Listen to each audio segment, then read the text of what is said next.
Alright, what's up everyone? We're here gonna bring you a bit of a overview on what's going on with the Camaro. We'll go ahead and jump into it. So about 6-8 months ago, we'll start there. We had a small exhaust leak on the driver's side.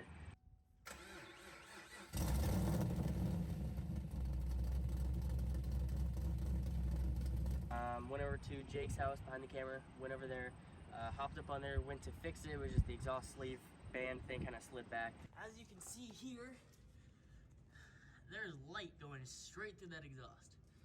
That clamp is not where it needs to be. Opened up the header, and we thought, that actually sounds pretty cool, and we realized how easy it was to take the exhaust off. So we ended up that day, actually that night, we ended up ripping the exhaust off. Entire system down now. I believe we started taking some footage, so we should have some clips for you guys to see that. And it was a really fun time, had a blast. We got a lot of compliments. People told us it wasn't quite loud enough, you know, the usual. Had a good night, brought it back home, realized, okay, this is a little bit too ridiculous. Put the exhaust back on, you know, and had a good time. And that's kind of where we started recording. We didn't do a whole lot of recording, so that's why I'm doing this kind of overview with some clips and stuff so you guys can get caught up on where we're at today. Then later on, went on a drive with a buddy of mine, and we came back, got to the house. As we pull up to the house, there's a squeaking, exactly like a serpentine belt squeak. I'm like, oh, serpentine belt's going out, whatever. So later that week, I take a look at it, and I'm almost positive it's the AC belt down there in the bottom. So went ahead and ordered a new AC belt, got that in, cut that one off, put the new one on, and it was good to go for about an hour, maybe like an hour and a half or something like that. The next day I realized it's squeaking again, took a look at it, and I'm thinking to myself, okay, maybe it's the fact that the newer cars have the AC belt or the AC shut off when you hit the gas past like 80% or whatever. This car I don't believe has that, therefore, you know, as I, you know, hit the gas or did a pull on the highway or whatever, you know, maybe that excess torque kind of stretched and pulled the AC belt, and maybe I you know, messed it up again. So that's what we were thinking. Then later on, at about the same time, I was heading out of Walmart, and as I'm getting ready to head out of Walmart, I look behind me and there's a plume of smoke coming out from the back of the Camaro, and I'm like, I'm thinking like it's over, you know. I start freaking out, I think the engine's blown, I think it's all, you know, it's totaled, it's junk, it's whatever, you know, thinking worst case scenario. So I bring it back home, I park it right here. We didn't touch it for probably a month or 2 months. I ended up going on vacation at the same time, so I didn't have time, super busy with work and business and all this stuff. I didn't have time to get around to it. Came back to it. A buddy of mine's dad actually has a little bit of knowledge on these engines. He's had a Silverado with the same engine, had a problem with it, very similar. So he came over, took a look. We found out there was a ton of carbon buildup, like excessive carbon buildup on the spark plugs and stuff like that. Got that cleaned up through some top tier fuel with that detergent in it. Got it cleaned out, all the carbon, and it seemed to help a lot. There was hardly any smoke coming out. We thought we were good to go. You know, obviously there was no oil mixing in the coolant, nothing crazy like that. Everything seemed good to go. We still had that AC belt chirp, at least that's what I thought. And I believe there's a clip of me going, oh, that's just the AC belt, we're good. And I thought we were in the green. So we go with driving it, and I still think it sounds a little bit different than in the very beginning. Like there's something still wrong about it, but no one else could really hear it but me. And so I was thinking maybe I'm just over paranoid. We found out the oil pressure is good, you know, all these things are good. We think we're in the green, and we're driving it, you know, testing and make sure everything feels good. You know, it feels pretty good. It sounds slightly different, like I said. We ended up chopping off the AC belt off again because it was just annoying the crap out of us, and we need to replace it anyways. So we cut it off, we start driving. As soon as you pull away, I'm like, crap. We still hear the exact same squeak, and I'm sitting with it in my hand inside the car. So clearly that's a pretty big problem. Brought it back, we're starting to take a deeper look. I'm thinking it's the cam, the lifter specifically making that chirp. For some reason the LS3, it's more of a chirp than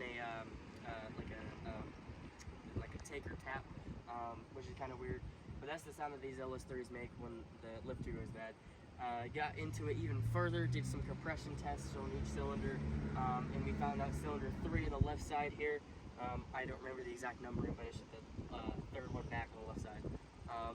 It's got fuel, it's got spark, everything's good to go, it's got no air. So, you know, I don't know exactly what I'm talking about. I'm not going to sit here and tell you guys that I do. I have 2 years at a automotive school. I've worked in the automotive industry for a couple of years, not a whole lot of experience, a little bit of knowledge, but what I think, what it may be, and like I said, I could be totally wrong, I could be a total idiot, but this is what I think. I believe that the cam, the lifter went bad chewing up the cam, bent the push rod, and I'm hoping it bent the intake valve closed, because if it would have been open, there would have been more of a kabloom, more damage. So with that intake valve stuck closed, there's not enough air getting into the engine to cause a proper spark to run that cylinder. So that might be what it is. The parts are already ordered. They won't be here for another like 2 or 3 weeks. Shipping is kind of a pain. So we're gonna go ahead and kind of start diving into it. I've never done this specific job before. I've done a ton of research, and it's nothing too crazy.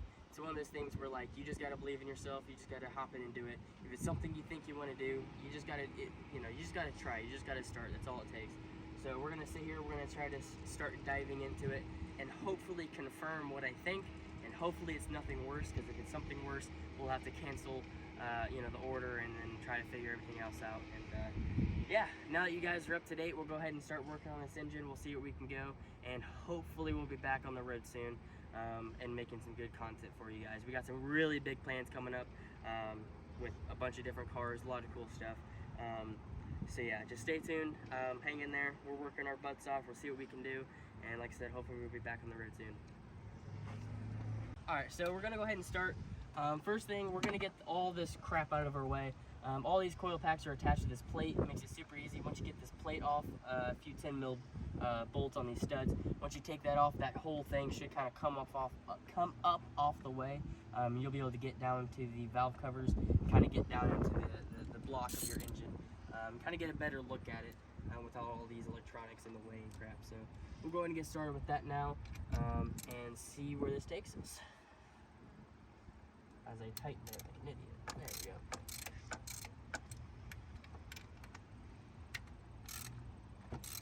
And yeah, just so you guys know, we don't have any special tools. We don't have a huge shop, as you can see. We're working outside in a public parking lot. We literally have just a tool set here, like a all-in-one tool set we're working with.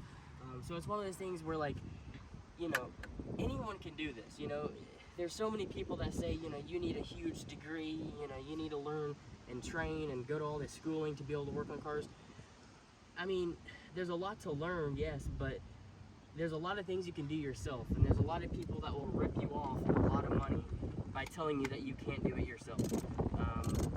So if you want to try it, I mean, just try it. At the end of the day, it's a car, and if you mess something up, you learn something, and knowledge is a lot more valuable than a car, because knowledge will forever monetize. The car itself will not. So yeah, looks like this is a whole stud, I guess. It's kind of interesting. Like this. Pop those all out, and this plate should come off once I get all them off. That's one. Yeah, that's one too.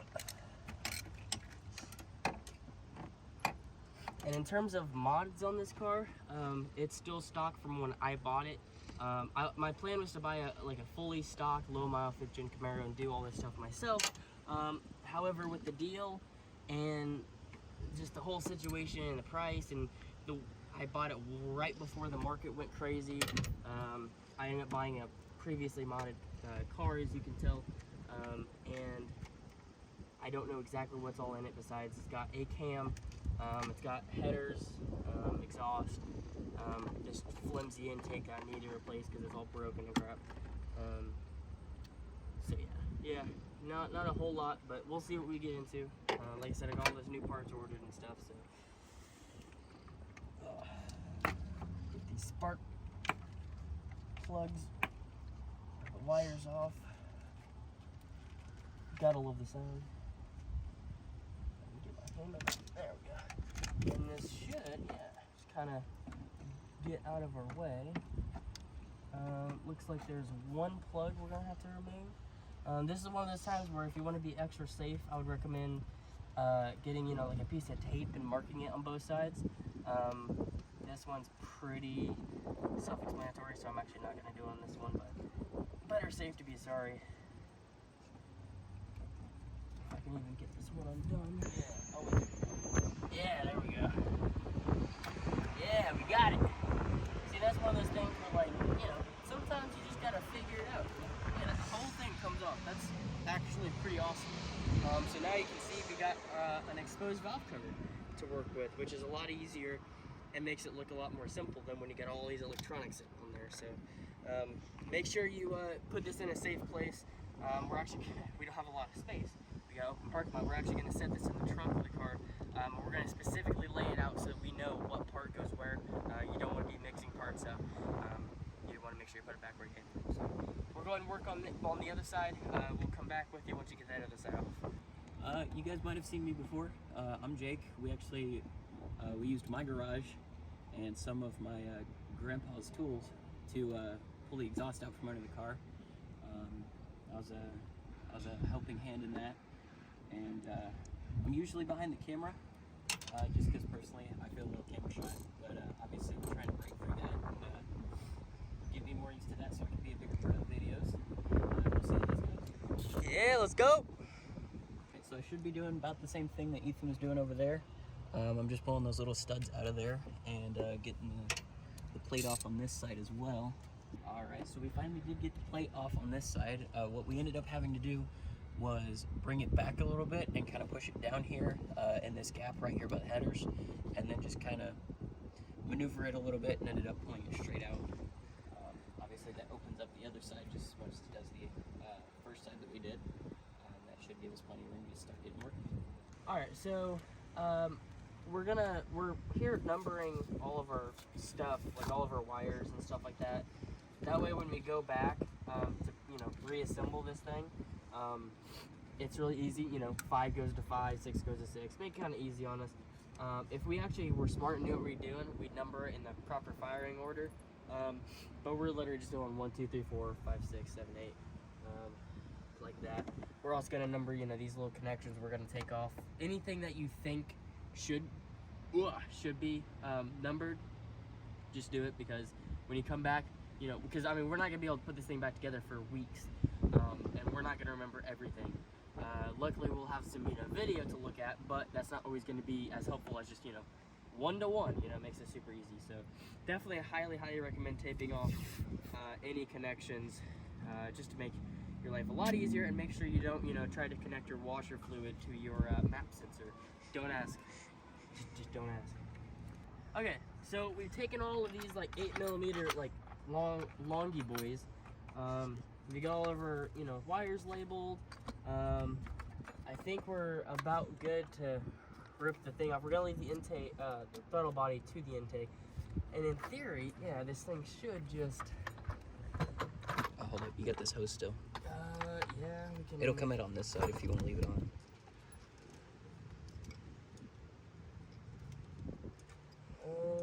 Well, it will come out on this side. Can we just like get it out? Yeah. I mean, you can, just to lift it out. Oh, well, we still gotta take it off then. Yeah, that's what I was saying. Somebody broke that one. I don't know what you're doing. Yeah, I don't know. If not, this one should come off. How do these things work? You can like push it from the back side. Oh. And then just pull. Wait, no, you gotta push it. I can't. You gotta push it. Yeah, like that. And then I can maybe get a hold of it. Ow. Pull the thing down. Pull the hose down. Oh. Yeah. Oh yeah, teamwork. Oh. There's a hose back here.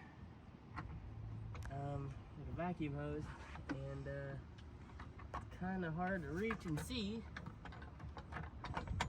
but that's how working on cars goes. Pull the hose off. You should. Looks like we still got a connection somewhere. Or maybe that's just. Nope, you got one right here.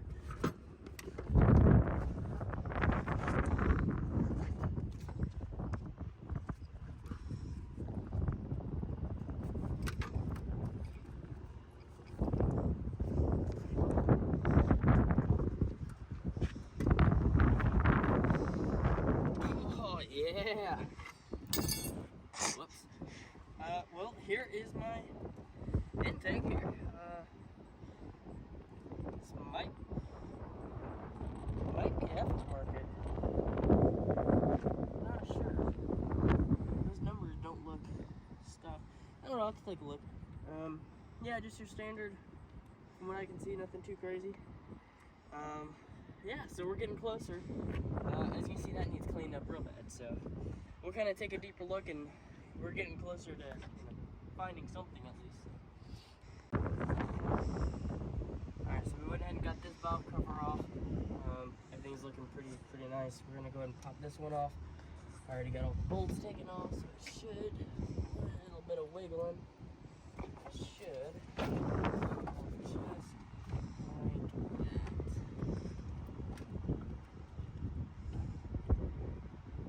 Gasket sticking with it. Very gently pull this out of here. There we go. Now, our bad cylinder should be right here. And actually,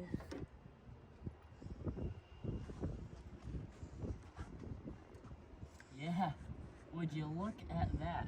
So you can see, holy crap, Yeah, you can see that this, look, that's not connected. I don't know why, but yeah, that, You can see the valve down in there, yeah, you can tell that something's wrong there. yeah. The push rod, maybe it, I was thinking that it like bent and like kind of like it's in the, like as it's in its, you know, shaft, it like bent and it's, you know, kind of stuck and won't go. But that much loose, maybe it like sheared in half and like it's kind of, Could be. I don't know, dude. I don't know. You can see the top of it up there. Does the top of it move? Like, can you push it yeah, in any? yeah, I can push it. I can't push it down, but I can push it. I can move it. You hear it? Yeah. Yeah, that's what's causing it. Dude, what if the lifter isn't even bad? What if that sound is just that It could tapping be. away? It could be.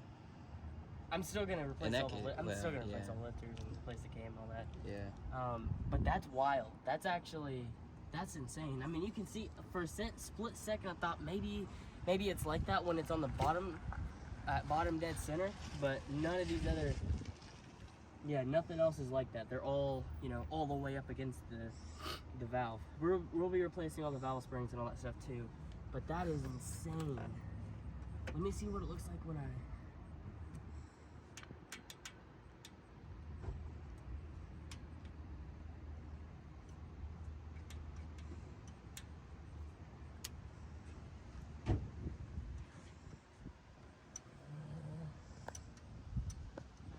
Don't know, 'cause that's the valve. The valve looks fine. But yeah, that's pretty insane. So at least we're on the right track. We know something's wrong there, obviously. We don't have a whole lot more time today, unfortunately. So we'll have to come back later. We'll tape everything up, get everything covered, so it's, you know, nice and protected. But we're on the right track. We know that's clearly a problem. I'll have to check. I don't know. I'm assuming that this is the intake valve based off the fact we're not getting any fuel. We're not getting any air, but we have fuel and spark, and it's dumping fuel into the exhaust. So I'm assuming that this is intake. I'm gonna be, actually I can tell it's intake because I see the intake valve right there. Yeah, so that's intake. Yeah, so you got exhaust, intake, exhaust, intake, exhaust, intake, exhaust. Yeah, so that should be definitely the intake, which actually, you know, I was on the right track with the intake valve not you know, being shut closed. That would explain why. It's just, what it could be, what if the lifter went so bad, the push rod pushed through the lifter, like broke through the lift. I don't know, that might be a little far-fetched. Mm-hmm. I don't know, I really don't. We'll have to get in there and see further, but we're on the right track there. Yeah, that's pretty huge. So, yeah, we'll give you another update. I don't know if the video is gonna keep going or if we're gonna upload this part or what we're gonna do, but we'll be diving into it the next couple days and kind of getting some more information and everything. So, be on the lookout for that, whether that's on this video or the next one or what. But yeah, it's pretty good news to know that we're on the right track. So yeah.